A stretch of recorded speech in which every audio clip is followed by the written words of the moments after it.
Со вториот амандман интервенираме во член 10 кој предвидува полагањето за лиценци за работа во институции за деца да биде двојазично на македонски и на албански. И инсистирањето на оваа двојазичност и воведување двојазичност во полагањето и за лиценци за работа во институции со деца не е ни малку наивно, напротив, е многу сериозно, неодговорно и опасно по интегритетот на македонското општество, а истото малициозно се продава да станува збор за заштита на албанскиот јазик. Заштита на регионалните и малцински јазици ко културно наследство и богатство е обврска на секоја држава. Арно, ама таа заштита има своји граници. И откако ако се поминат тие граници, тие инструменти од инструменти за заштита на малцински и регионални јазици се претварат во инструменти за дезинтеграција на општеството во една држава. И таков е случајот со инсистирање на двојазичност во случајов за полагање за лиценци за работа во институции со деца и истиснување на македонскиот јазик и исклучување на неговата потреба. И од вакви, ова се дезинтегрирачки политики кои што во континуитет се водат во Македонија и благодарение на ваквите политики ние во Македонија веќе имаме две паралелни општества, два паралелни света. Имаме дезинтегрирано општество, а дезинтегрирано општество на долг рок значи и дезинтегрирана држава. Затоа Европската поvelба за регионални и малцински јазици има територијален принцип на заштита на овие јазици, односно таквите јазици ги заштитува само на регионално ниво.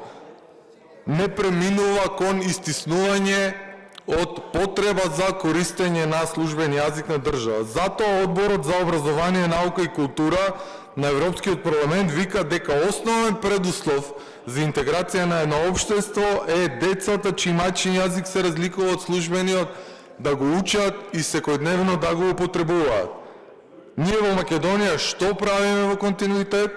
Се прави што се прави, касно се учи македонски јазик во училиштата, се учи по малку часови, се инсистира на двојазичност и таму кај што нема потреба како што е ова со лиценците, односно се истиснува со политичка одлука употребата на македонскиот јазик, се прават етнички чисти паралелки и се прават насилни поделби.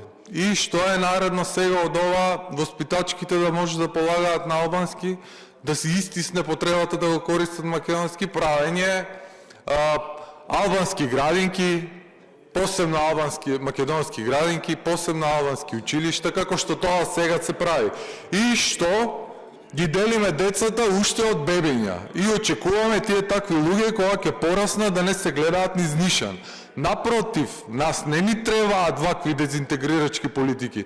Ни требаат интегрирачки политики на социализација, кај што тие индивидуи што од деца ќе се мешаат и ќе сватат дека разликите меѓу нив се мали и небитни, дека станува збор исто така за луѓе кои што имаат исто човечки потреби и дека тие потреби може да се решат само со заеднички потфати. Ние сега во континуитет водиме дезинтегрирачки политики и ова е страшно затоа што овие дезинтегрирачки политики продолжуваат да се водат и сега во навидум патриотска ВМРО-вска власт.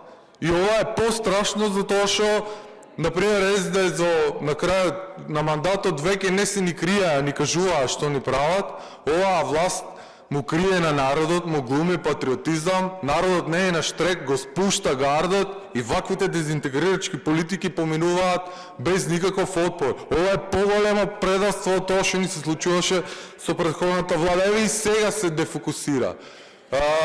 Сега фокусот се става на тоа дека системот е паднат, а ништо не се спомнува за тоа дека под овој изговор се оведува двојазичност, се инсистира на двојазичност и се исклучува потребата од користење на македонскиот јазик.